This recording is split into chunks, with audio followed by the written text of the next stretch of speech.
So we finally have our first hands-on look at the iPhone Ultra. And based on what we're seeing, Apple may have already done something Samsung completely missed. I've got 4 major updates. Let's get into it. First up, the actual hands-on feel, because this is where things really start to separate. Up until now, the iPhone Ultra and Samsung's wider foldable idea looked almost the same on paper. Similar dimensions, similar overall size, basically the same idea. But the leaked hands-on dummy unit just changed that. The iPhone Ultra is going with rounded corners and curved edges, basically classic iPhone design language. And that sounds small, but it really isn't, because Samsung is doing the exact opposite. The Z Fold 8 Wide sticks to that boxy shape, sharper corners, and flat sides. Now, this is where people are going to disagree, but when you really look at how Apple is rethinking the feel of this phone, this completely changes how the phone actually feels in your hand.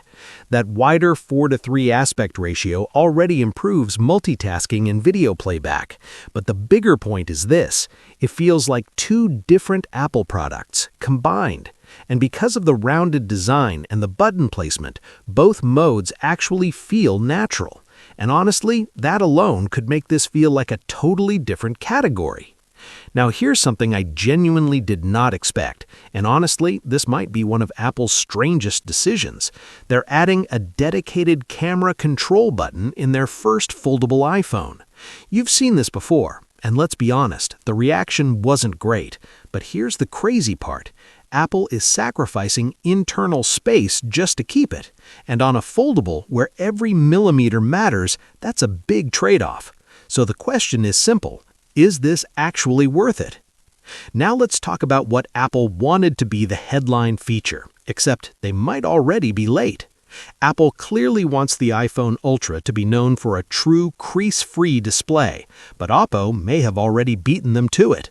The Find 6 isn't perfect, but it's closer than anything we've seen so far. Now, Apple is expected to use Samsung's OLED panel, the same tech Samsung showcased at CES, and both companies have been pushing the same idea.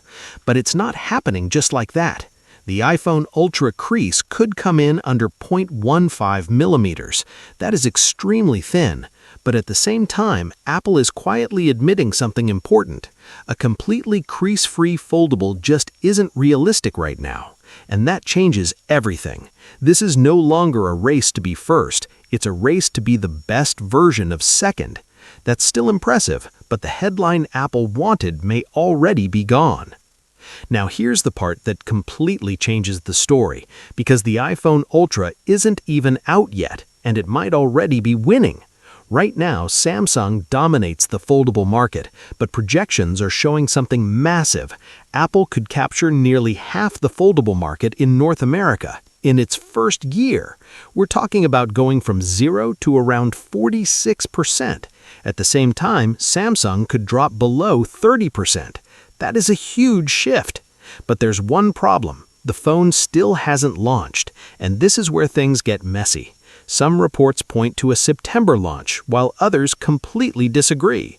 And both sides are coming from reliable sources.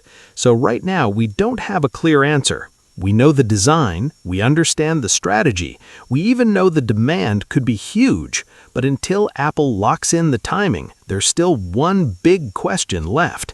And meanwhile, the Z Fold 8 Wide is getting a feature the iPhone Ultra might not get at all. But the interesting part, even Samsung fans are divided with this upgrade. We want you to stay with us by subscribing and share your valuable feedback through comments. See you in the next video.